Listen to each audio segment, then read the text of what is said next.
नमस्कार, बहस के नंबर 1 शो ताल ठोके में आपका स्वागत है। आपके साथ में हूं राम मोहन शर्मा। दिल्ली का असली बॉस कौन, इस पर एक बार फिर एक अध्यादेश से घमासान शुरू हो गया है। 11 मई को सुप्रीम कोर्ट ने दिल्ली सरकार को अधिकारियों के ट्रांसफर और पोस्टिंग का हक दिया था। आम आदमी पार्टी इसे बड़ी जीत मानकर ठीक से खुशी भी नहीं मना पाई कि 19 मई को केंद्र सरकार ने अध्यादेश लाकर सुप्रीम कोर्ट के फैसले को पलट दिया। अध्यादेश में साफ साफ लिखा गया कि दिल्ली में फाइनल फैसला तो एलजी ही करेंगे। हालांकि ट्रांसफर पोस्टिंग के लिए सीएम की अगुवाई में 3 सदस्यीय टीम इसका फैसला लेगी, लेकिन उसमें भी पेच ही पेच नजर आ रहे हैं। दिल्ली पर नए अध्यादेश के आने के बाद से आम आदमी पार्टी बौखलाई हुई है और वो भर भर कर केंद्र सरकार पर हमले कर रही है। दिल्ली के मुख्यमंत्री और आम आदमी पार्टी के मुखिया अरविंद केजरीवाल अध्यादेश को दिल्ली के लोगों के साथ भद्दा मजाक बता रहे हैं। अध्यादेश को केजरीवाल सुप्रीम कोर्ट का अपमान बता रहे हैं और कह रहे हैं कि सोची समझी साजिश के तहत पूरी प्लानिंग से 8 दिनों तक कोर्ट बंद होने का इंतजार किया गया और फिर अध्यादेश लाया गया। केजरीवाल ने यह भी दावा किया कि सुप्रीम कोर्ट में यह अध्यादेश जब चुनौती दी जाएगी तो 5 मिनट भी टिकेगा नहीं। उन्हीं की मंत्री आतिशी ये कह रही हैं कि अध्यादेश लाने का मतलब मोदी सरकार डर गई है और आम आदमी पार्टी के वार पर बीजेपी ने पलटवार भी किया। बीजेपी ने आरोप लगाया कि दिल्ली को केजरीवाल सरकार ठीक से संभाल नहीं पा रही थी और सुप्रीम कोर्ट के आदेश के बाद अधिकारियों को डराया और धमकाया जा रहा था। बीजेपी के नेता रविशंकर प्रसाद ने कहा कि ट्रांसफर पोस्टिंग पर पारदर्शिता जरूरी थी और इसीलिए केजरीवाल के रिकॉर्ड को देखते हुए जनहित में यह अध्यादेश लाना पड़ा।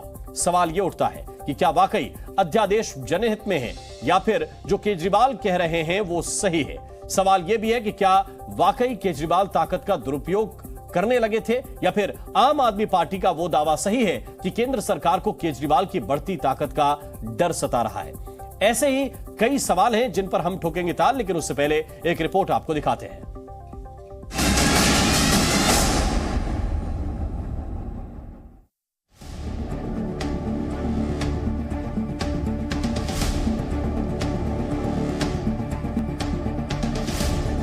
चाहते थे कि सुप्रीम कोर्ट बंद हो और उसके बाद ये अध्यादेश लेके आए। अंदर खाने ये भी जानते हैं कि ये अध्यादेश 5 मिनट भी टिकने वाला नहीं है। तो क्या इस अध्यादेश की लाइफ केवल 1.25 महीने की है जब तक सुप्रीम कोर्ट बंद है? अरविंद केजरीवाल जी, आपने वक्तव्य दिया है कि 5 मिनट में यह अध्यादेश उड़ जाएगा। तो मुफ्त में आपको एक सलाह भी देता हूं और ज्ञान भी देता हूं। सर्वोच्च न्यायालय में कोई छुट्टी नहीं होती है, वेकेशन बेंच है। तो अपने जो भी अधिवक्ता हैं उनसे कहिए कि सर्वोच्च न्यायालय में सोमवार को अर्जी लगा दे। दूध का दूध, पानी का पानी हो जाएगा। देखिए, अध्यादेश माननीय सुप्रीम कोर्ट के निर्णय के अनुसार है। जो आपके भ्रष्टाचार की जांच करेगा उसको आप धमकी देंगे।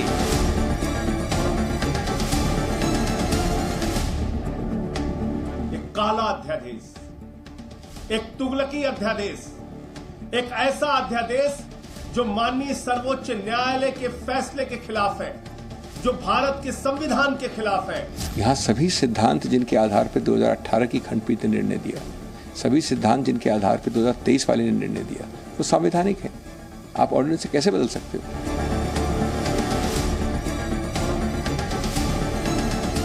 कि एक इतने महान प्रजातांत्रिक देश भारत के अंदर एक छोटे से राज्य की सत्ता को हथियाने के लिए केंद्र सरकार चोरी छुपे ऑर्डिनेंस लेके आई। अपने आप को बदलाव की राजनीति के जनक कहने वाले लोग आज एक अध्यादेश आया है उससे इतना घबरा गए, इतनी बौखलाहट।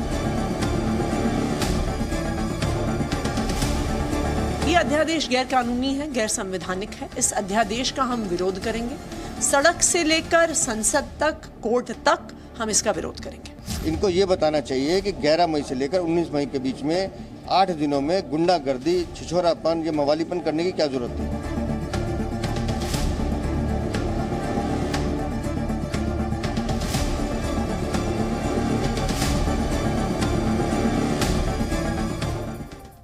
और इसी पर चर्चा करने के लिए कुछ खास मेहमान हमारे साथ हैं। पहले उनका परिचय आपसे कराएं। राजीव बब्बर इस वक्त हमारे साथ हैं, प्रवक्ता हैं भारतीय जनता पार्टी के। बब्बर साहब, बहुत बहुत स्वागत है आपका। कुलदीप कुमार इस वक्त हमें ज्वाइन कर रहे हैं, प्रवक्ता हैं आम आदमी पार्टी के कुलदीप जी, आपका भी बहुत स्वागत। हरिशंकर गुप्ता जी इस वक्त हमारे साथ हैं, प्रवक्ता हैं कांग्रेस पार्टी के। हरिशंकर जी बहुत बहुत स्वागत। डीके दुबे जी इस वक्त हमारे साथ जुड़े हुए हैं, राजनीतिक विश्लेषक हैं और वकील भी हैं। संजय चड्ढा इस वक्त हमारे साथ जुड़े हुए हैं, सुप्रीम कोर्ट के जाने माने वकील हैं। बहुत बहुत स्वागत है आप दोनों का भी। सबसे पहले मैं शुरुआत करता हूं राजीव बब्बर साहब, क्योंकि आपकी पार्टी के ऊपर आम आदमी पार्टी, विशेष रूप से दिल्ली के मुख्यमंत्री अरविंद केजरीवाल कह रहे हैं कि ये लोग डरे हुए लोग हैं, आम आदमी पार्टी से डरते हैं, इसलिए इस तरह के कदम उठाते हैं। क्या आवश्यकता थी सुप्रीम कोर्ट की संवैधानिक पीठ के फैसले के बाद इस अध्यादेश की? बब्बर साहब। ऐसा इन्होंने कहां पहली बार कहा है? इनका तो एक काम ही है, कोई चुनाव हो तो ये बोलते हैं। तो उत्तर प्रदेश जहां सारी जमानत जब्त हो जाती, वहां भी कहते थे कि केंद्र सरकार डरती है। जहां जाते हैं उनका डायलॉग है केंद्र सरकार डरती है, क्योंकि उसके कारण उनको लगता है कि मार्केट में शायद उनकी पोजीशन इंप्रूव करेगी, उनकी स्ट्रैटेजी है। तो उसका तो मैं उत्तर आपको दे ही दिया। जहां तक ये अध्यादेश की बात है, सुप्रीम कोर्ट ने भी अपने ऑर्डर में भी बहुत स्पष्ट रूप में कहा है कि अगर इसमें कहीं कोई कंफ्यूजन लगती है तो केंद्र सरकार जो है उसको उसको क्लैरिटी कर सकती है, उस बात को सही तरीके से उसको अध्यादेश के रूप में या किसी रूप में ला सकती है। अब मुझे ये समझ में नहीं आ रही है कि इस अध्यादेश से इनको दर्द क्यों हो रहा है। आपने जब पिछला सुप्रीम कोर्ट का ऑर्डर आया, और एक बात समझ लीजिए कि आदमी जाना जाता है अपने इतिहास से। ये सरकार जब से दिल्ली में आई, मुझे बताइए अराजकता क्यों फैली? क्या दिल्ली में आज पहली बार ऐसा हुआ कि केंद्र में किसी और की सरकार और प्रदेश में किसी और की सरकार? क्या ये पहली बार हुआ? बहुत बार ऐसा हुआ, अलग अलग सरकारें रही। क्या इस तरीके की अराजकता कभी आई? ये जो इनका एटीट्यूड है, ये जो इनका काम करने का ढंग है, ये जो इनका व्यवहार है, जिसके कारण से दिल्ली का लगातार नुकसान हो रहा है, ये फिर उसी नुकसान को लेकर जा रहे हैं। और हमने जो अध्यादेश लाया है वो स्पष्टता से लाया है। वो क्या कह रहा है वो आप सबको पता है। वो ये कह रहा है कि एक कमेटी फॉर्मेशन होगी जिसके चेयरमैन अरविंद केजरीवाल होंगे और वो फैसला करेंगे। तो उनको किस बात की तकलीफ है? तो लोगों को गुमराह करना, मुख्यमंत्री आकर अगर ये बात कहे प्रेस कॉन्फ्रेंस में कि जी क्योंकि 1.25 महीने जो है वो बंद रहेगा कोर्ट, इसलिए ये लाया गया, और 5 मिनट में, इसका मतलब सुप्रीम कोर्ट की अवमानना तो आप कर रहे हैं। यानी आप बता रहे हैं कि सुप्रीम कोर्ट का फैसला 5 मिनट में आएगा, यानी सुप्रीम कोर्ट भी आप हो गए। अब देखिए किस तरीके का अराजक मुख्यमंत्री और किस तरीके से झूठ बोलता है। अरे भाई, आप सुप्रीम कोर्ट कभी बंद नहीं होता। आपको अगर बहुत अर्जेंट मैटर लग रहा है तो आप जाइए सोमवार को और जाकर अपना पक्ष रख लीजिए। दूध का दूध, पानी का पानी हो जाएगा। लोगों में सिर्फ गुमराह करना, लोगों को सिर्फ मिसगाइड करना, ये सरकार जब से आई है परफॉर्मेंस के नाम पे जीरो, और बस कलाकारी करके हम किस तरीके से घर के अंदर पूरा का पूरा घर शिफ्ट करते हो, शीश महल बनाते हो, उसका उत्तर नहीं देते हो, पेड़ काट देते हो, उसका उत्तर नहीं देते हो।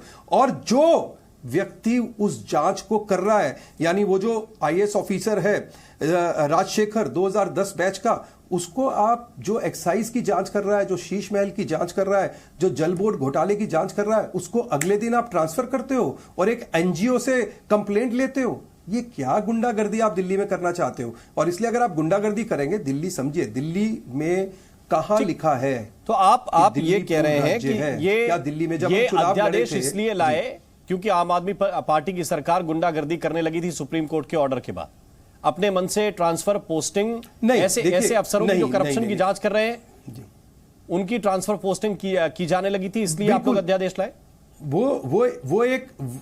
वो एक विषय मैंने आपको इनकी नीयत और इनके काम करने के ढंग को आपके सामने रखा, और ये फैक्ट है। ये ऑर्डर पे हुआ, 11 तारीख को हुआ, 12 तारीख को इन्होंने ये सब किया, और ये सब दिख रहा है जो इन्होंने किया। वो मैंने उस तरीके से आपको उस बात को रखा। हमने जो सुप्रीम कोर्ट ने कहा कि अगर इस बात पे क्लैरिटी लानी है तो अध्यादेश ला सकते हैं, और अध्यादेश लेकर आए। ठीक है, कानून बना सकते हैं, अध्यादेश ला सकते हैं, वो सुप्रीम कोर्ट के ऑर्डर का हवाला दे रहे हैं। हमारे साथ कुलदीप कुमार जी हैं, आम आदमी पार्टी के प्रवक्ता। कुलदीप कुमार, आपको क्यों लगता है कि इस अध्यादेश की वजह से दिल्ली का बड़ा भारी नुकसान हो जाएगा? क्योंकि अरविंद केजरीवाल वो बता रहे हैं कि खुद चेयरमैन होंगे उस कमेटी के जो निर्धारित की गई है इस अध्यादेश के जरिए।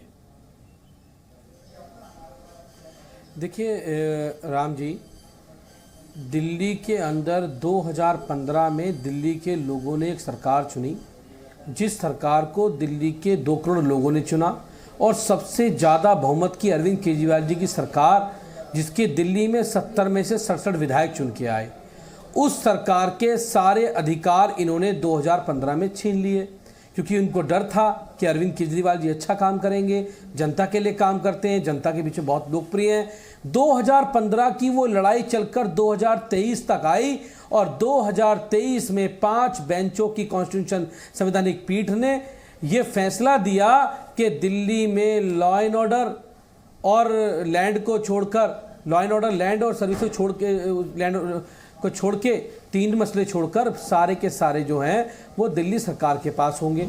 सारी सर्विसेज के ट्रांसफर, पोस्टिंग का अधिकार दिल्ली सरकार के पास होगा। और साथ साथ सुप्रीम कोर्ट ने इनको लताड़ भी लगाई और इन्होंने बताया कि आप चुनी हुई सरकार का गला नहीं दबा सकते हो। आप इस लोकतंत्र में जनता की चुनी हुई सरकार, जो 239 संविधान का कहता है कि जनता की चुनी हुई सरकार सर्वोपरि है, आप उनका गला नहीं दबा सकते हो। लेकिन उसके बाद प्रधानमंत्री जी को नींद नहीं आई। उनको लगा कि अरविंद केजरीवाल जी को कैसे इतनी पावर मिल गई, कैसे इतनी ताकत मिल गई, और उन्होंने इतनी बड़ी गलती की कि उन्होंने सीधा सुप्रीम कोर्ट को चुनौती दे डाली। माननीय सुप्रीम कोर्ट को चुनौती दी कि आप कोई भी फैसला कर लीजिए, आप कोई भी सुनवाई कर लीजिए, हम अध्यादेश लाएंगे और उस अध्यादेश से आपके फैसले को पलट देंगे। ये पहली बार हो रहा है ऐसा आज कि किसी चुनी हुई सरकार का गला दबाने के लिए, उसको काम करने से रोकने के लिए आज केंद्र सरकार इस तरह उतारू हो गई कि उन्होंने रात के 11 बजे लेके आया ऑर्डिनेंस। क्यों लेके आए? सुप्रीम कोर्ट के ऑर्डर के बाद ऑर्डिनेंस नहीं आया क्या देश में? अभी 2018 में भी आया था। आप बताइए कौन सी सरकार के खिलाफ आया? अभी आया था 2018 में। नहीं, आप बताइए कौन सी सरकार के खिलाफ आया? कौन सी सरकार के खिलाफ आया बताइए? मामला था गिरफ्तारी वाला जिस पे पॉइंट था, सुप्रीम कोर्ट के ऑर्डर को बदलते हुए केंद्र सरकार ऑर्डिनेंस लेके आई थी। राम जी बताइए, मैं अपनी बात पूरी कर लूं। नहीं, आपने कहा पहली बार आया, मैंने याद दिलाया कि अभी 18 में हुआ था। आपको नहीं, मैंने किस विषय पे कहा? मैंने कहा किसी सरकार का गला दबाने के लिए ऑर्डिनेंस लेके आया गया, उसकी पावर छीनने के लिए ऑर्डिनेंस लेके आया गया रात के 11 बजे, क्योंकि उनको पता था कि उनका ऑर्डिनेंस ये असंवैधानिक है और ये सुप्रीम कोर्ट के अंदर टिकेगा नहीं। इसलिए उनको पता था कि कल से सुप्रीम कोर्ट की छुट्टियां हो रही हैं और वो 8 जुलाई को कोर्ट खुलेंगे, और जब खुलेंगे तो उनका ये ऑर्डिनेंस 5 मिनट भी वहां पर नहीं ठहरेगा। ये बात ये जानते हैं और इसीलिए ये दोबारा रिव्यू पिटीशन, वरना बताइए अगर कोई लेके आए, अगर ये पहले मेरी बात पूरी हो जाए, आपने जो बात कही, पॉइंट आपका ही है। देखिए, जनता को समझने दीजिए। 1 महीने में केंद्र सरकार को ऐसा क्या फायदा हो जाएगा जो आप कह रहे हैं कि 5 मिनट नहीं टिकेगा? तो उनके वकील भी ये जानते होंगे। जब ये जानते होंगे तो 1 महीने में ऐसा क्या फायदा ले लेंगे? मैं वही तो कह रहा हूं ना, ये वो तो आप इनसे पूछिए क्या फायदा। इनका कोई फायदा नहीं लेना, इनको केवल ये दिखाना है कि हम सुप्रीम हैं, हम सुप्रीम कोर्ट से ऊपर हैं, हम इस देश के संविधान से ऊपर हैं, बाबा साहब ने जो संविधान बनाया हम उससे भी ऊपर हैं, हम संविधान का उल्लंघन करेंगे, आप जो मर्जी कर लो। इनका कहना ये है, ये दिखाना चाहते हैं कि हम तानाशाह हैं, हम तानाशाह, जो ये मतलब दबाना चाहते हैं, डराना चाहते हैं। लेकिन मैं कहना चाहता हूं कि अगर आप लोगों को पता था कि अध्यादेश आप लेके आए हो, फिर रिव्यू पिटीशन में आप क्यों गए सुप्रीम कोर्ट में? क्योंकि आपको पता है कि ये अध्यादेश टिकने वाला नहीं है। आप चाहते हो कि दिल्ली के 2 करोड़ लोगों की चुनी हुई सरकार से, दिल्ली के 2 करोड़ लोगों से उनके वोट का अधिकार छीन लो। दिल्ली के लोगों ने वोट अरविंद केजरीवाल जी को दिया था, सुप्रीम कोर्ट ने पावर दी अरविंद केजरीवाल जी को, इसलिए दी क्योंकि वो दिल्ली के लोगों के हित में काम करते हैं, दिल्ली के बच्चों के एजुकेशन के लिए काम करते हैं, महिलाओं के लिए बस में ट्रैवल फ्री करते हैं, बुजुर्गों की तीर्थ यात्रा करवाते हैं, गरीबों को पेंशन देते हैं। लेकिन कुलदीप कुमार, सरकार है, बब्बर साहब आपको रिस्पॉन्ड करना चाह रहे हैं। 2 छोटे-छोटे सवाल हैं। बब्बर साहब आपको अरविंद केजरीवाल जी के पास आधी अधूरी पावर, ठीक है। अगर मेरी बात 10 सेकंड, देखिए अगर अरविंद केजरीवाल जी के पास भूमिका में आ जाते हैं, जब तक आप उत्तर देते रहते हैं मुझे कोई आपत्ति नहीं, लंबा उत्तर भी दे सकते हैं, लेकिन आप फिर प्रचार मत करने लगिए। देखिए कि आप दिल्ली के स्कूलों को ये कर दिया, ठीक है, वो आपकी पार्टी का काम है, वो प्रचार का काम दूसरा, आप जो सुनना चाहते हो या जो सुनना चाहते हैं बीजेपी में वो तो नहीं कह सकता। पॉइंट टू पॉइंट चले, मैं तो सच्चाई बताऊंगा जनता को। सही बात है, मुझे आपने सच्चाई बताया, मैं पॉइंट टू पॉइंट बात कर रहा हूं ना। ये प्रचार का सेक्शन नहीं सर, प्लीज ये ऑर्डिनेंस आप पॉइंट पे बात कीजिए। देखिए मैं आपसे पॉइंट टू पॉइंट पूछ रहा हूं, आपके ऊपर ये आरोप लगे कि आप अफसरों को 8 ही दिन में परेशान करने लगे, ये आरोप लगे कि विजिलेंस से करप्शन की फाइलें आप लोगों ने मंगवानी शुरू कर दी, यह आरोप लगे कि आप केबिन में बुला के जो अफसर थे आरोप उनको अपमानित करने का काम चलने लगा। क्या ये आरोप सही नहीं? जिनके ऊपर ये आरोप लगा रहे हैं जी, ये देखिए जिनके ऊपर ये आरोप लगा रहे हैं, सौरभ भारद्वाज जी को आप भी जानते हैं, आपके चैनल पे जानते हैं, पूरी दिल्ली जानती है, बहुत सौम्य स्वभाव के व्यक्ति हैं, बहुत शालीनता से अपनी बात रखते हैं, कभी गुस्सा नहीं होते, तो ऐसे व्यक्ति तो कभी ये कर नहीं सकते। लेकिन मैं कहता हूं अगर आप ऐसे आरोप भी लगा रहे हो तो आप उसकी जांच कराइए, आपको उसकी जांच करानी चाहिए थी, आपको उस पर एक उसका कानूनी प्रक्रिया है पूरी, उस प्रक्रिया से पे जाना चाहिए था। मतलब आप अगर कहीं भी आपकी कोई शिकायत आएगी तो आप वहां की सरकार के अधिकार छीन लोगे। ये कौन सा संविधान है भाई? ये कौन सा कानून कहता है कि आप उसके अधिकार छीन लोगे? ये तो कानून नहीं कहता है। मतलब सुप्रीम कोर्ट के आपको वो बात इतनी वो लगी कि आप सुप्रीम कोर्ट के फैसले को बदल देंगे। कल से इनके सब प्रवक्ताओं को सुन रहा हूं, तोते की तरह एक ही बात बोल रहे हैं, चुनी हुई सरकार, तोते की तरह इनके सभी प्रवक्ता बोल रहे हैं, चुनी हुई सरकार को हमने ऐसा कर दिया। अरे भाई, जो अध्यादेश लाए हैं क्या वो चुने हुए लोग नहीं हैं? क्या वो राष्ट्रपति के नॉमिनेटेड हैं? भाई जो सरकार अध्यादेश लाई है, आप बता रहे हैं हम इतने एमएलए जीते, भाई 7 एमपी दिल्ली के अंदर जो है जनता नहीं जिताए ना भारतीय जनता पार्टी को, तो इसलिए इस तरीके की बातें चुनी हुई सरकार नहीं जीतेंगे। आप सरकार की बात कीजिए। अब जनता में बहुत आक्रोश है, बीजेपी वालों में भी आक्रोश है। हाँ, अब तो बीजेपी के लोगों में भी आक्रोश है। आपके संजय सिंह दिखा देंगे, चिल्ला के उत्तर प्रदेश में हम तो सरकार दिखा देंगे। राजीव बब्बर आपकी बातों पे यकीन करेंगे क्या? अरे वो गुजरात में लिख के दिया था अरविंद केजरीवाल ने, सरकार बना रहा है। दिखा देंगे, अरविंद केजरीवाल ने गुजरात में ऐसे लिख के दिया था। लिख के दिया था, कागज कहाँ गए? कर्नाटक में दिया था लिख के मोदी जी ने, इसलिए दिल्ली में भी दिया था मोदी जी ने, पंजाब में भी लिख के दिया था मोदी जी ने, अमित शाह जी ने भी दिया था। लगातार रैलियां करने से क्या हुआ उन रैलियों का भाई? पे लौट के आइए। अध्यादेश, पेशेंस रखिए। असंवैधानिक रूप से अपने सरकार की शक्तियां छीनने की कोशिश की है।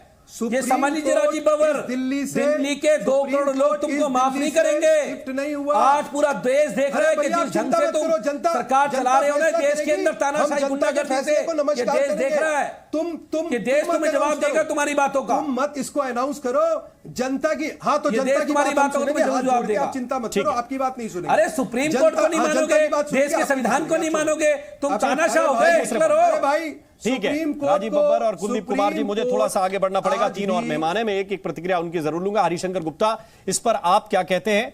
देखिए, सरकार आपने दिल्ली में भी चलाई है, सरकार आपने केंद्र में भी चलाई है। अगर केंद्र सरकार यह कह रही है कि ये दिल्ली राज्य के साथ साथ यूनियन टेरिटरी भी है और उसको समझना पड़ेगा, उसकी पेचीदगी को, एमबीसी की व्यवस्था को, दूसरे जो बड़े बड़ी संवैधानिक संस्थाएं हैं उनकी व्यवस्था को समझना पड़ेगा और इसे ऐसे ही नहीं छोड़ा जा सकता। इस पर आप क्या कहेंगे? राम जी, मैं सुबह से कई डिबेट में गया हूं इसी विषय के ऊपर जी। ये बात तो तय है कि दिल्ली सरकार आम सरकार जो राज्यों की होती है उसकी तरह से नहीं है। यहां पर केंद्र का पूरा दखल है और केंद्र के बहुत ही संवैधानिक और संवेदनशील विभाग दिल्ली के अंदर हैं जो केंद्र सरकार के अंदर काम करते हैं। इस नाते से दिल्ली सरकार के जितने भी ऑफिसर हैं, ए ग्रेड के ऑफिसर जो हैं, जो बड़े ऑफिसर हैं, वो दिल्ली के साथ साथ केंद्र का काम भी करते हैं, इसमें भी कोई दो राय नहीं। इसलिए 15 साल हमारी सरकार रही, उसके पहले 5 साल बीजेपी की सरकार रही। इन सरकारों ने इस बात की सच्चाई को समझकर तालमेल से काम करने की कोशिश की। मैं ये नहीं कहता कि उस समय आपस में कभी तकरार नहीं होती थी, लेकिन तकरार होने के बाद भी काम नहीं रुकता था। काम कभी नहीं रुकता था, तालमेल होती थी। कुछ वो मानते थे, कुछ दिल्ली की सरकार मानती थी और दिल्ली के लोगों के हितों को सामने रखकर काम किया जाता। यहां तो महत्वाकांक्षा की लड़ाई है। महत्वाकांक्षा इतनी बड़ी है कि मोदी जी कहते हैं कि मेरा 56 इंच का सीना है, यहां तो केजरीवाल कहते हैं कि मेरा 112 इंच का सीना है। लड़ाई इस चीज की है। 1 हफ्ता पहले ऑर्डिनेंस आया और सुप्रीम कोर्ट ने बहुत ही बढ़िया तरीके से दिल्ली सरकार को इस बात के अधिकार दिए कि आप ऑफिसर का तबादला पोस्टिंग कर सकते हैं, लेकिन उसको शालीनता से लेने की बजाय, आराम से काम करने की बजाय केजरीवाल ने और उसकी सरकार ने मैसेज क्या दिया? वो सारा मैसेज राजनीतिक था कि हम बड़े हैं जी, हम जो चाहे कर सकते हैं, अब ऑफिसरों को हम छोड़ेंगे नहीं। आशीष मोरे का ट्रांसफर कर दिया, चीफ सेक्रेटरी को बदलना है उसके लिए सिफारिश कर दी। ये तमाम तरह की चीजें हो गई और ये चीजें लोकतंत्र में नहीं चला करती हैं। और विशेष रूप से दिल्ली की सरकार केंद्र के अधीन होने के बाद ये चीजें उसमें कभी कामयाब नहीं हो सकती। दिल्ली के अंदर कोई भी केंद्र सरकार हो, चाहे वो बीजेपी की हो, चाहे वो कांग्रेस की हो या किसी और दल की हो, दिल्ली की सरकार को केंद्र के साथ तालमेल बैठाना पड़ेगा और काम करना पड़ेगा। लेकिन मैं एक अहम बात यहां पर कहना चाहता हूं राम जी, वो ये है कि ये जो अध्यादेश लाए हैं, इस अध्यादेश को लाने की इतनी जल्दी नहीं करना चाहिए था। थोड़ा समय इनको देते और इनका चाल चरित्र देखते कि भाई ये उस अध्यादेश के तहत कितना, हालांकि मैं मानता हूं 8 दिन काफी थे, 8 दिन में इन्होंने काफी हंगामा किया, प्रेस में बयान भी दिए और ये तक कह दिया कि साहब हम बाजी जीत गए, पूरे देश में हमारी जीत हो गई। क्योंकि देश से कम तो केजरीवाल बात नहीं करते हैं, वो दिल्ली के मुख्यमंत्री कम है, देश के प्रधानमंत्री होने की बात ज्यादा बताते हैं। तो ये तमाम तरह के बयानबाजी के बीच में किसका नुकसान हो रहा है? नुकसान तो दिल्ली के लोगों का हो रहा है ना जी। पिछले 8 साल में केजरीवाल ने एक दिन भी ये एहसास नहीं करवाया कि दिल्ली सरकार जो है झगड़ों से अलग है, आराम से काम कर रही है, कोई तकरार किसी किस्म का नहीं है। एलजी तो विवेक सक्सेना आज लेफ्टिनेंट गवर्नर बने हैं, इसके पहले अनिल बैजल थे, फिर पहले कोई और थे, उनके समय में भी तकरार पूरा रहता था। पूरा धरना प्रदर्शन जो इनकी आदत है वो हमेशा रहती थी। तो मेरी तो सलाह ये है केजरीवाल जी, हाथ जोड़कर विनती है कि दिल्ली की जनता का ख्याल करो। ठीक है, आप इस थोड़ा सा आगे बढ़ता हूं, पोजीशन मत लो।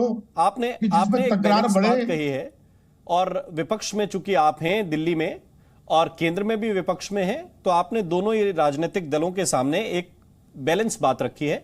डीके दुबे साहब, मैं आपके पास आना चाहता हूं। एक बड़ा पॉइंट जो उठाया जा रहा है बार बार अरविंद केजरीवाल की ओर से कि यह असंवैधानिक तरीके से लाया गया एक अध्यादेश है। क्या सुप्रीम कोर्ट का ऑर्डर सुप्रीम हो गया, उसके बाद केंद्र सरकार कुछ नहीं कर सकती? क्या ये जो अध्यादेश लाया गया वो असंवैधानिक है? देखिए, संवैधानिक और असंवैधानिक मुझे नहीं लगता है कि केजरीवाल जी को जो कॉन्स्टिट्यूशन है उसकी डेप्थ का अंदाजा है। उस ऑर्डिनेंस में साफ लिखा है आर्टिकल 123 की पावर का इस्तेमाल करते हुए, जो कि ऑर्डिनेंस मेकिंग पावर है, और उसमें लिखा गया है कि चूंकि संसद सेशन में नहीं है इसलिए ऑर्डिनेंस मेकिंग पावर प्रेसिडेंट के पास है, उस पावर का इस्तेमाल करते हुए इस अध्यादेश को लाया जा रहा है। अब संविधान के आर्टिकल 123 में पावर का इस्तेमाल किया है तो असंवैधानिक कैसे है, सवाल ये है। दूसरी बात यह है कि एनसीटी दिल्ली एक्ट जो बना हुआ है उस एक्ट में भी पावर केंद्र सरकार को ही है। आर्टिकल 239AA में भी पावर केंद्र सरकार को है कि वो चाहें तो एक्ट का संशोधन कर सकते हैं, और पावर पार्लियामेंट को है। पार्लियामेंट की पावर का इस्तेमाल प्रेसिडेंट ने इसलिए किया है, पार्लियामेंट सेशन में नहीं है, सेशन में आएगा तो ये कानून सेशन में रखना पड़ेगा और वहां से मतलब पार्लियामेंट में रखना पड़ेगा, पार्लियामेंट से अप्रूवल लेना पड़ेगा। तो सवाल ये पैदा होता है कि दिल्ली जिसमें 2 करोड़ लोग रहते हैं, उन 2 करोड़ में 50 लाख से ऊपर तो केंद्र सरकार के होने की वजह से रहते हैं। इस अध्यादेश में साफ लिखा गया है पूरे विश्व की जो ऑर्गेनाइजेशनें भारत में काम करती हैं उनके सबके ऑफिस हैं, सभी राज्यों के ऑफिस हैं, सभी इंस्टीट्यूशंस के ऑफिस हैं, भारत सरकार की सभी मंत्रालय हैं।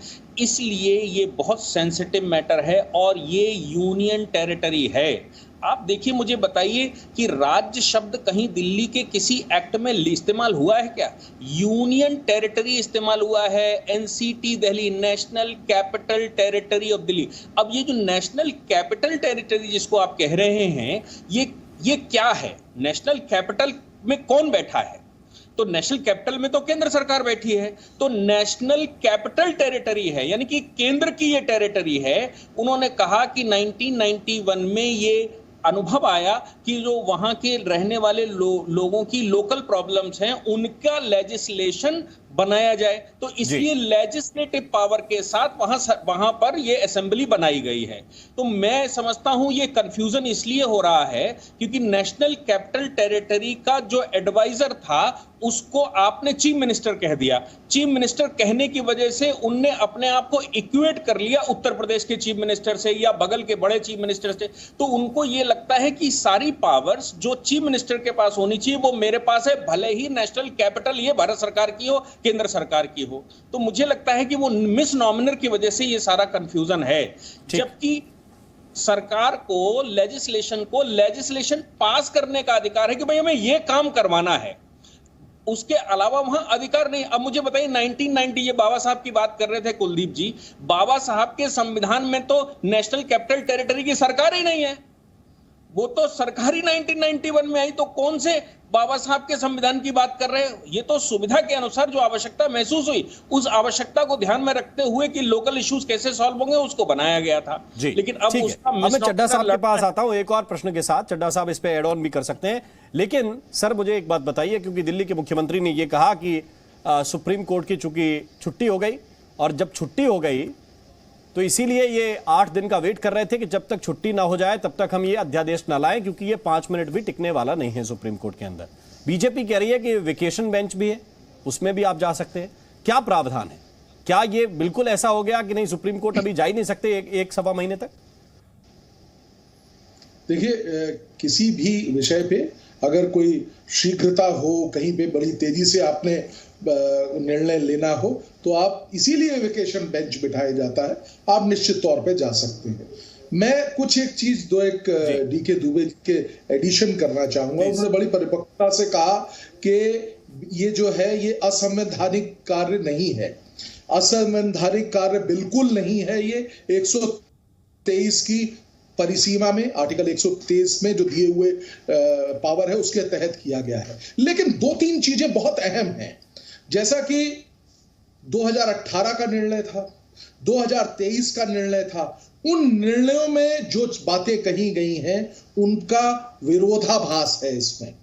फिर आपकी बात पे मैं एक और बात कहना चाहूंगा। एक तो ये बात कहना चाहता था मैं, दूसरी बात मैं कहना चाहता था, जिस कॉन्स्टिट्यूशन की हम बात कर रहे हैं उस कॉन्स्टिट्यूशन में यह वर्णित है 3 सब्जेक्ट, बिल्कुल सही कहा कि 3 सब्जेक्ट हैं, लैंड, पुलिस और पब्लिक ऑर्डर, वो केंद्र के पास रहेंगे।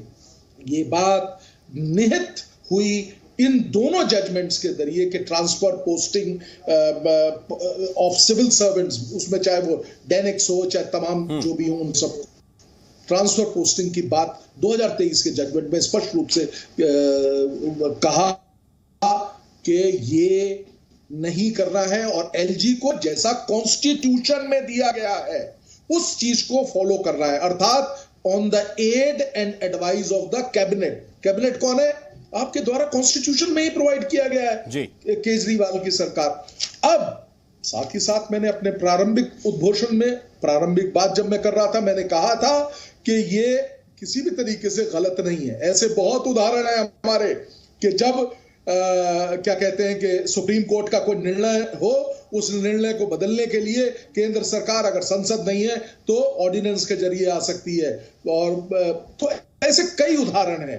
तो दोनों बातें हैं यहाँ पे, लेकिन जो स्पष्ट रूप से जो आम जनता जानती है, जो आम व्यक्ति जानता है, इस ऑर्डिनेंस को लाने का एक और एकमात्र उद्देश्य है, जो एक हफ्ता पहले जो जजमेंट आया है उसको समाप्त करना और अपना नया नियम बनाना, जिसके तहत National Capital Civil Services Authority का गठन करना, और जो कि निश्चित तौर पे जो कि हेडेड बाय चीफ मिनिस्टर होगी, लेकिन उसमें 2 और शख्स भी होंगे, और फिर अगर उसमें कंसेंसस नहीं है तो जजमेंट चीफ मिनिस्टर का नहीं है तो एलजी का जजमेंट चलेगा। तो निश्चित तौर पे सिर्फ और सिर्फ जो 10 दिन पहले जजमेंट आया है, 8 दिन पहले 5 जजेस का, उसको समाप्त करने के लिए इस ऑर्डिनेंस को बनाया गया। ठीक है, अब कुलदीप कुमार जी मैं आपके पास आता हूं, और सवाल बहुत सीधा है इस मामले को लेकर। अरविंद केजरीवाल अध्यक्ष होंगे, उनके साथ मुख्य सचिव बैठेंगे और गृह सचिव बैठेंगे,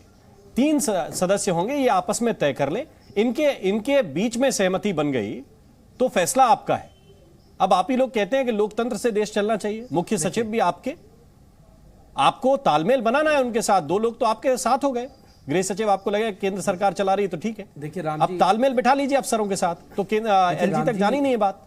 राम जी ये कितनी हंसी की बात है, और आप कितने अनजान बन रहे हैं, जैसे आप इस बात से बिल्कुल अवगत नहीं है कि दिल्ली की उसकी बात कर रहे हैं अथॉरिटी बनाने की, उसके अंदर चेयरमैन होंगे चीफ मिनिस्टर, और उसके बाद होंगे चीफ सेक्रेटरी, और उसके अंदर जो सिविल सर्विस सेक्रेटरी एक वो होंगे, तो 2 लोगों को अपॉइंट कौन करेगा? चीफ सेक्रेटरी को केंद्र सरकार अपॉइंट करेगी और उसके बाद उन दोनों लोगों को अपॉइंट करेगी और निर्णय कैसे होगा? बहुमत के आधार पे। 2 लोग वो ज्यादा निर्णय उनके पक्ष में जाएगा तो चेयरमैन उसमें क्या करेंगे, यानी कि जो केंद्र सरकार चाहेगी वो पास होगा, जो नहीं चाहेगी वो पास नहीं होगा। पहली बात स्पष्ट हो गई। दूसरी बात ये, अगर वो किसी, ये भी लिखा हुआ है, अगर किसी भी तरह से उनमें सहमति होती है और वो कुछ पास करके भेजते हैं तो उसको पास करने की या फेल करने की जो अथॉरिटी है वो लेफ्टिनेंट गवर्नर के पास होगी। अगर उन्होंने गलती से पास भी कर दिया तो वो उनके पास चली जाएगी। तो ये पूरी तरह से ये पूरा कुछ खेल नहीं है, ये खेल है केवल और केवल सुप्रीम कोर्ट की बेंच का अपमान करने का,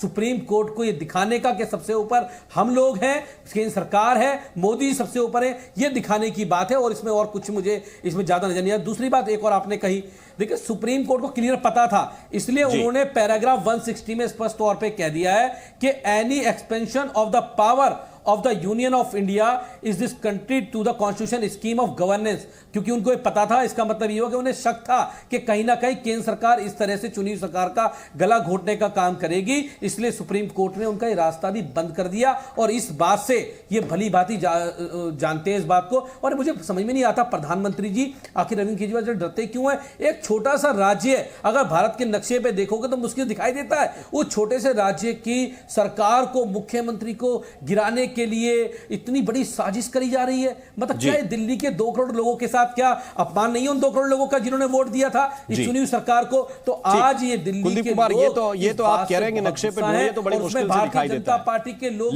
लेकिन पूरी दुनिया में अगर किसी से पूछिए तो वो इंडिया के साथ दिल्ली जरूर जानता है। मतलब उसको ऐसे आपको जूम करने की, लेंस लगा के जूम करने की जरूरत नहीं है।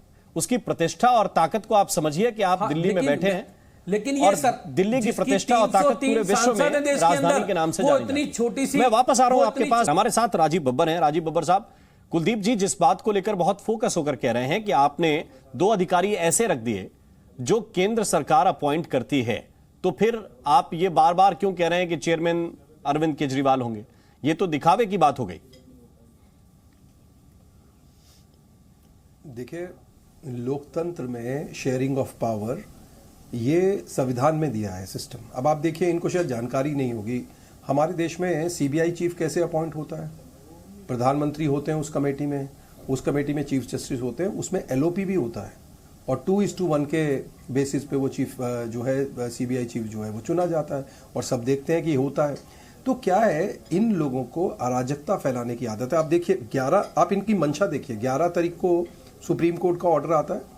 पहला अफसर ये उड़ा के फेंकते हैं जो एक्साइज का, शीश महल का, जल बोर्ड का घोटाला जांच कर रहा है। फिर आशीष मोरे और एक महिला अफसर को ये ट्रांसफर करते हैं। फिर उसके बाद सुखवीर सिंह जो पावर सेक्रेटरी है, जो इनका और डिस्कॉम के बीच में 20,000 करोड़ का जो घोटाला चल रहा है उसको जांच कर रहे हैं, उसको ये उठाकर फेंकते हैं। फिर कहते हैं हम चीफ सेक्रेटरी बदल देंगे। ये अराजक लोग हैं, इन लोगों को काम नहीं करना, इन सब लोगों को सिर्फ इस तरीके की अराजकता फैलानी है। और लोकतंत्र में अगर ये कह रहे हैं सुप्रीम कोर्ट, मैं तो आज भी कह रहा हूं सुप्रीम कोर्ट तो दिल्ली में ही है ना, तो आपने इस अध्यादेश से अगर आपको नाराजगी है आप फिर चले जाइएगा सुप्रीम कोर्ट, तो दूध का दूध पानी का पानी हो जाएगा। हम तो कह ही रहे हैं। देखिए, सुप्रीम कोर्ट का काम है, क्योंकि मैंने भी लॉ की पढ़ाई थोड़ी बहुत ही की है, सुप्रीम कोर्ट का काम है बने हुए कानून का पालन करवाना, जहां कंफ्यूजन हो वहां वर्डिक्ट देना, तो वो अपना वर्डिक्ट फिर दे देंगे। लेकिन एक चीज जनता को गुमराह मत कीजिए, ये ट्रांसफर पोस्टिंग की बात हो रही है, विकास के कार्यों में आपकी सरकार को नहीं रोक रहे। आज अगर आप सड़क बनाते हैं, आज अगर आप बाकी विकास के काम करते हैं, अगर आज आप जो बुजुर्गों की रुकी हुई पेंशन ही दे दीजिए जो आप नहीं दे रहे हैं, वो सब अगर आप काम करते हैं, उसमें कहीं कोई रुकावट नहीं है, उसमें कहीं कोई रोक नहीं रहा। लोगों को बार बार गुमराह करना ये छोड़िए, धरती पे आकर काम कीजिए। आपको पूरी ताकत है, इतने सब डिपार्टमेंट आपके पास है, उस पर परफॉर्म कीजिए और काम कीजिए। जहां जहां आपको मौका मिला आपने घोटाला किया, जहां जहां आपको मौका मिला, यानी आप अपने घर में आम आदमी का नाम लेके 4.5 लाख रुपए का आप टॉयलेट की सीट लगाते हैं और उस पर आपका आम आदमी बैठता है। आपको शर्म आनी चाहिए किस तरीके की आपने नैतिकता लोगों को दिखाई और क्या किया।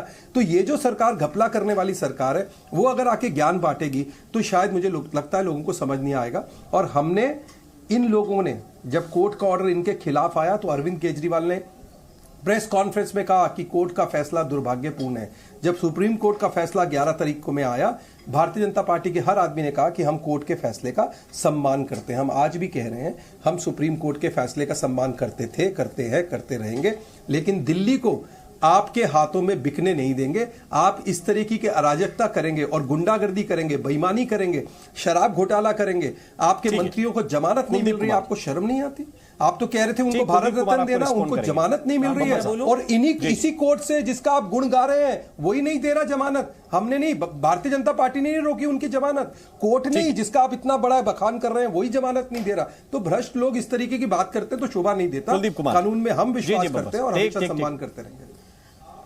देखिए, इन्होंने कहा हम दिल्ली का काम नहीं रोक रहे, दिल्ली का काम तो रोक भी नहीं पाओगे। वो अरविंद केजरीवाल हैं, उन्हें कुछ भी करना पड़ेगा, वो दिल्ली के लोगों की लड़ाई लड़ेंगे, उनके काम करा के लाएंगे। आपको याद होगा, आपके लेफ्टिनेंट गवर्नर ने दिल्ली की महिलाओं के दिल्ली की महिलाओं की, चलिए पहले आप बोलिए भाई, एक स्टैंड रखिए कुलदीप भाई। मैं हो गया कुलदीप भाई, पहले बोलिए भाई। आप ही तो कहते हैं काम रुक रहा है, हो गए बोलिए। आप ही कहते हैं हर प्रेस कॉन्फ्रेंस में काम रुक रहा है। हाँ, बताता हूँ ना, बोल लिया मैंने, यही कहना चाहता हूँ। बताता हूँ बब्बर जी, बताता हूँ, सुनिए तो सही। सुनने की हिम्मत तो रखिए, आप सुनना नहीं चाहते हो। लोकतंत्र में संवाद जरूरी है, सुनिए। देखिए, इन्होंने कहा, दूसरी बात यह कि इन्होंने दिल्ली की महिलाओं के लिए जब अरविंद केजरीवाल जी ने सीसीटीवी कैमरे लगाने की बात की, उस फाइल को लेफ्टिनेंट गवर्नर से रुकवा दिया। उसके बाद दिल्ली के मुख्यमंत्री, दिल्ली के बाकी मंत्री जाकर एलजी हाउस में 11 दिन तक बैठे, अनशन पे बैठे, धरने पे बैठे। उसके बाद वो फाइल पास करा के लेके आए नहीं लेके आए। दिल्ली के लोग काम, हमने डोर स्टेप डिलीवरी लेके आए, आप लोगों ने रोक दिया, क्योंकि आप लोगों के पास ताकत थी, आपने रोक दिया उसको। जितने भी काम दिल्ली के लोगों के लिए हमने लड़ के कराए पिछले 8 सालों में। और आप ये जानते हो कि दिल्ली के लोगों के लिए अगर हम सीसीटीवी कैमरे लगा सकते हैं, मोहल्ला क्लिनिक बना सकते हैं, स्कूल अच्छे बना सकते हैं, दवाइयां मुफ्त कर सकते हैं, डीटीसी बस में ट्रैवल महिलाओं को फ्री कर सकते हैं, उनको अच्छी पेंशन दे सकते हैं, एक्साइज का घोटाला कर सकते हैं, करा सकते हैं, ये भी बताइए। एक्साइज का घोटाला कर सकते हैं, ये भी बताइए। जल बोर्ड का घोटाला कर सकते हैं, ये भी बताइए। कि हमारा जो मंत्री है, जो सबसे प्रिय है, जिसको भारत रत्न दे रहे थे, अरे जमानत नहीं मिल रही, शर्म नहीं आ रही आपको? जमानत नहीं मिल रही, भारत, अरे देख तो रहिए। अरे सत्येंद्र जैन को भारत रत्न दे रहे थे, जमानत नहीं मिल रही, जमानत नहीं मिल रही और कोर्ट नहीं दे रहा। राजीव बब्बर नहीं रोक रहे भाई, कुलदीप भाई, भारत रत्न मिलेगा। राजीव बब्बर ने जमानत नहीं रोकी है, कोर्ट नहीं दे रहा जमानत, कोर्ट नहीं दे रहा जमानत। अरे भाई, इतना बड़ा भ्रष्टाचार किया, जमानत नहीं मिल रही। आप मुझे बताइए जमानत क्यों नहीं मिल रही? बता तो दीजिए जमानत। भारत रत्न जिनको केजरीवाल जी दे रहे थे, मुझे बताइए भारत रत्न जिनको दे रहे थे उनको जमानत क्यों नहीं मिल रही? सब जानता है। कोर्ट का सम्मान करते हो नहीं करते बताओ, जनता जानना चाहती है, देश जानती है। ये देख रहे, सत्येंद्र जैन अंदर बैठ गया, सत्येंद्र जैन को आप भारत रत्न दे रहे थे, जमानत उनको मिल नहीं रही है। आज आपके मनीष सिसोदिया को जमानत नहीं मिल रही है और वो पूरी तरीके से लिप्त है पैसा खाने में। अगर मैं और आप अपनी इस तरीके की बात करते हैं, रखता हूं तो उनको रखनी चाहिए अपनी बात सलीलता से और सुनना चाहिए, लेकिन सुनेंगे नहीं। आप अगर सीमा का उल्लंघन करेंगे कुलदीप भाई, तो मैं आपको उत्तर दूंगा। भ्रष्टाचारी अनपढ़ों की पार्टी के जमात के लोग हैं, अगर आप इस तरीके की बात करेंगे तो मुझे आपको उत्तर देना पड़ेगा। मैं तो चुपचाप चौथी पास राजा के, मैं तो चौथी पास राजा के वजीर हैं, सुनेंगे नहीं आप आदत। अरे हाँ, ये चौथी पास राजा के वजीर हैं, सुनेंगे थोड़ी ना। हमारा इसलिए मुकाबला नहीं क्योंकि दो मंत्री अंदर है, तीसरा राजा के वजीर हैं, सुनेंगे नहीं। जाए पता नहीं, मुझे पता है। इस तरीके की बात करने से लाभ नहीं होगा भाई, मुझे पता है। मुद्दे पे आइए। और क्यों अरे वो भी बाहर आएंगे, निश्चित रहिए। उन लोगों को अगर वो भाजपा ज्वाइन कर लेते तो वो भी बाहर होते हैं ना। अरे अगर वो भाजपा ज्वाइन कर लेते तो वो भी बाहर होते हैं। आप तो अभी कानून, अभी तो आप कोर्ट की बात कर रहे थे गुरुजी। अगर वो वॉशिंग मशीन में डाले तो वो भी बाहर होते हैं। क्यों नहीं मिल रही? ठीक है, अब हरिशंकर वही उसी का उत्तर चाह रहे हैं। हरिशंकर गुप्ता जी के पास नहीं गलत बात है राम जी। नहीं आपने सारी गलत बात है राम जी, देखिए गलत बात है। अगर आप मेरी, ठीक है कुलदीप कुमार, कौन सा पॉइंट बच गया बताइए। नहीं, उन्होंने तो मौका, नहीं आप बताइए कौन सा पॉइंट बचा है, मैं सुन लेता हूं। आज ये देश सब कुछ देख रहा है, ये देश आज सब कुछ देख रहा है, इनकी तानाशाही भी देख रहा है, ये लोकतंत्र में कैसे चुनी हुई सरकारों को गला दबाने का काम कर रहे हैं, ये कैसे सुप्रीम कोर्ट को आईना दिखाने का, सुप्रीम कोर्ट को कहते हैं, चैलेंज करते हैं कि आइए हमने आपका फैसला पलट दिया, आपको जो करना कर लीजिए। ये सुप्रीम कोर्ट को चैलेंज करने का काम जो किया जा रहा है, ये देश सब याद रख रहा है। और मैं कह रहा हूं, ये बार-बार कह रहे हैं कि सरकार है, सुप्रीम कोर्ट बेंच के अंदर केवल मैटर की सुनवाई होती है। अभी आपको वरिष्ठ लोगों ने समझाया कि नियम क्या है, मैं आपको नियम क्या है, और ये फैसला संवैधानिक है कि गैर संवैधानिक है? अभी आपको नियम बताया कि नहीं बताया? ये सब कुछ नियमों के तहत हुआ है, और अगर नियम नहीं है तो आप बताइए कि ये जो नियम 123 का हवाला दे रहे हैं संजय चड्ढा साहब या डीके दुबे, क्या ये नियम नहीं है अध्यादेश लाने का?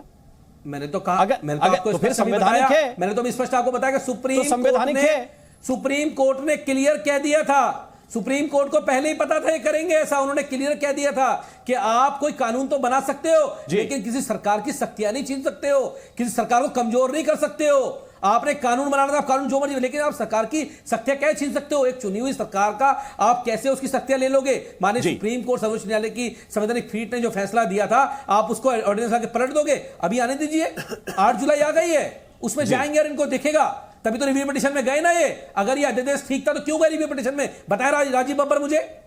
कुलदीप कुमार जी, पहले सुप्रीम कोर्ट का सम्मान किया था, सम्मान करेंगे। फिर हम आपके जैसे अराजक नहीं है, मैं अरविंद केजरीवाल के पास नहीं जा पाऊंगा। सुप्रीम कोर्ट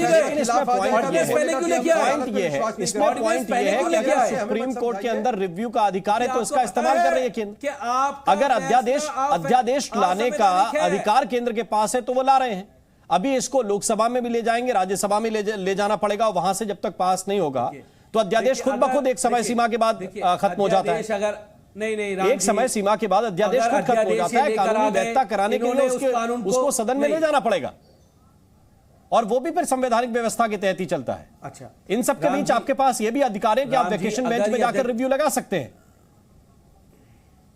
तो जब ये सारी चीजें संविधान प्रदत्त अधिकारों के तहत हो रही हैं, वैकेशन बेंच में केवल इमरजेंसी मैटर की सुनवाई होती है, और ये बड़ा मैटर है, और हमें ये तो सुप्रीम कोर्ट को तय करना है। आपने तो ये भी बता दिया कि सुप्रीम कोर्ट की अवमानना है। अगर सुप्रीम कोर्ट की अवमानना है तो इमरजेंसी में लिया जाएगा। अगर सुप्रीम कोर्ट ये मान ले कि अवमानना है उनकी, जैसा आपने घोषित कर दिया, तो वो लेंगे। फिर क्यों नहीं लेंगे?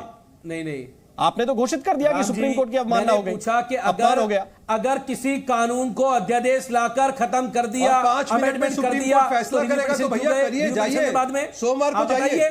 कहाँ सम्मान किया सुप्रीम कोर्ट का? आपने घोषित कर दिया कि आप जाइए, कौन मना कर रहा है? बताइए। अवमानना का मामला इमरजेंसी नहीं लगेगा। जाइए महाराज, निश्चित रूप से जाएंगे, जल्दी जाइए, निश्चित रूप से जाइए सुप्रीम कोर्ट में, और 5 रविवार रात को जाके बैठिए, रविवार रात को जाके बैठिए, सोमवार को जाइए। संवैधानिक और संजय चड्ढा साहब को इसमें लेके आना चाहता हूं, लेकिन उससे पहले गुप्ता जी मैं आपको लेके आना चाहता हूं इस चर्चा में। हरिशंकर गुप्ता जी, अपना पॉइंट रखना है। आप दोनों नेताओं की बात हो गई है, कांग्रेस पार्टी का पक्ष बाकी है। गुप्ता जी बोलिए। देखिए, इस प्रकार की जो तूतू मैमे हैं, ये आज नहीं देख रहे हैं, पिछले 8 साल से दिल्ली के अंदर चल रही है, और दोनों पार्टियां एक दूसरे के ऊपर स्कोर करने की कोशिश कर रही है। हमारा काम बड़ा सरल कर रही है। 15 साल दिल्ली का विकास जो कांग्रेस ने किया है, और जिस तरीके से किया है, उसको दिल्ली ने, पूरा देश याद रखता है, पूरा विश्व याद रखता है।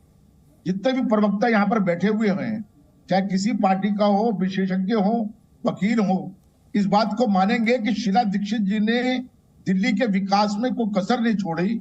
आज जो कुछ भी दिल्ली का विकास के नाम पर मौजूद है, वो शीला दीक्षित कांग्रेस की वजह से मौजूद। और पिछले 8 साल में कोई ऐसा काम दिल्ली के अंदर नहीं किया इन्होंने, सिर्फ तूतू मैमे के और जंग का मैदान बनाने के, कि दिल्ली का कोई विकास हो सकता है। जो विकास हमने किया दिल्ली का, उसको मेंटेन भी नहीं कर पा रहे, इतनी हालत की है। आज दिल्ली के लोग देख रहे हैं कि केंद्र में भी और दिल्ली के अंदर ही कांग्रेस की सरकार चला सकती है, जो लोगों को राहत दे सकती है, जनप्रिय हो सकती है, और लोगों के हितों की रक्षा कर सकती है। कोई हिंदू मुसलमान पे लड़वा रहा है जी। दिल्ली के अंदर ये लोग आपस में सुप्रीम कोर्ट और दिल्ली सरकार कर रहे हैं। ऐसे नहीं सरकारें चलती, ना देश कभी आगे बढ़ता है। देश को अगर आगे बढ़ना है तो बहुत ही संजीदगी से काम करना पड़ेगा, केंद्र के अंदर भी और दिल्ली के अंदर भी। इस प्रकार की बातों से कोई फर्क पड़ने वाला नहीं है। दिल्ली में जो काम कांग्रेस करके चली गई, छोटी उसका कई मुकाबला ये नहीं कर सकते। एक तो ये बताया जाता था कि शीला दीक्षित जहां रहती है वहां हर कमरे में एसी लगा है, बाथरूम में भी एसी लगा है। एक तो मुझे ये बात याद आई, और दूसरा ये कहा गया कि इनसे भ्रष्ट मुख्यमंत्री कोई हो नहीं सकता, शीला दीक्षित से भ्रष्ट, और इनकी जगह जेल में है, इनको हम सरकार में आएंगे तो जेल में डालेंगे। ये 2 बयान हरिशंकर गुप्ता जी आपको भी याद होंगे।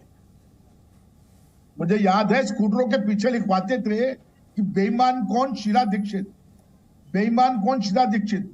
हमने जाके उनसे कहा, मैं एज ए विधायक जाके मैंने कहा, मैडम ये क्या बदतमीजी हो रही है, आप कोर्ट में जाकर इनके खिलाफ में मुकदमा क्यों नहीं करती? वो कहते छोड़ दीजिए। इनका चाल चरित्र चेहरा ऐसा ही है। मैं इस झगड़े में नहीं पड़ना चाहती, जो लोगों का फैसला होगा वो हो जाए। वो इतनी शालीन थी, उन्होंने सबको साथ में रखा। एमसीडी के अंदर, एमसीडी में बीजेपी की सरकार थी, पैसे की दिक्कत हमेशा रहती थी। जब भी मन करता था वो पूरा टीम बनाकर शीला जी के पास पहुंच जाते थे और कहते थे मैडम चाय बनवा दीजिए, हम आपसे जरूरी बात करने के लिए आए हैं। कहती मैं तुम्हारा मतलब समझ गई हूँ, तुम जो यहाँ पर आए हो बताओ तुमको क्या चाहिए। बोला मैडम 200 करोड़ रुपए की ये बात तो तीनों दलों की सियासी बात होगी, लेकिन मैं इसके टेक्निकल एस्पेक्ट पे और थोड़ी सी चर्चा करना चाहता हूं। डीके दुबे साहब, आपने अभी कुलदीप जी की बात भी सुनी, बब्बर साहब भी अपनी बात कह रहे हैं। क्या थोड़ा सा और वेट करना चाहिए था केंद्र सरकार को? देख लेते कि सुप्रीम कोर्ट का जो फैसला हुआ है उसको किस तरह से दिल्ली की सरकार यानी केजरीवाल की सरकार लागू कर रही है, थोड़ा सा वेट करते या फिर इसमें नुकसान दिल्ली के लोगों का हो जाता? नहीं, देखिए मुझे लगता है कि ये वेट करने का था ही नहीं, 8 दिन भी ज़्यादा हैं, क्योंकि दिल्ली इतना सेंसिटिव प्लेस है, वहाँ दुनिया भर की इंटेलिजेंस ब्यूरो काम करते हैं और पूरा वर्ल्ड की नज़र रहती है। ऐसी परिस्थिति में दिल्ली को छोड़ा नहीं जा सकता। इसलिए ये जो आप कह रहे हैं कि देर कर दी, ये मुझे नहीं लगता, या देर लगानी चाहिए या समय देना चाहिए, मुझे नहीं लगता कि इस पर समय देना चाहिए था, क्योंकि मैटर सेंसिटिव है। दूसरी बात ये है कि जो सुप्रीम कोर्ट ने कहा था, सुप्रीम कोर्ट के अपमान हो गया, ऐसा नहीं। हाई कोर्ट का जजमेंट आता तो सुप्रीम कोर्ट पलटता नहीं है क्या? सुप्रीम कोर्ट के 3 जजों के बेंच का जजमेंट 5 जज पलटते नहीं क्या? 5 जजों का 7 पलटते नहीं क्या? ये लीगल एनालिसिस होती है, इस पर किसी को बुरा नहीं लगता। आपके पॉइंट हैं, उन पॉइंटों पर पिछले वाले में भी चीफ जस्टिस था और नया जजमेंट आया उसमें भी चीफ जस्टिस था, तो क्या कहा जाए कि नए चीफ जस्टिस ने पुराने का इंसल्ट कर दिया? ऐसे शब्दों का इस्तेमाल अमर्यादित है। ये कॉन्स्टिट्यूशनल वेट को आप कमजोर करते हैं जब इस तरह की बात करते हैं।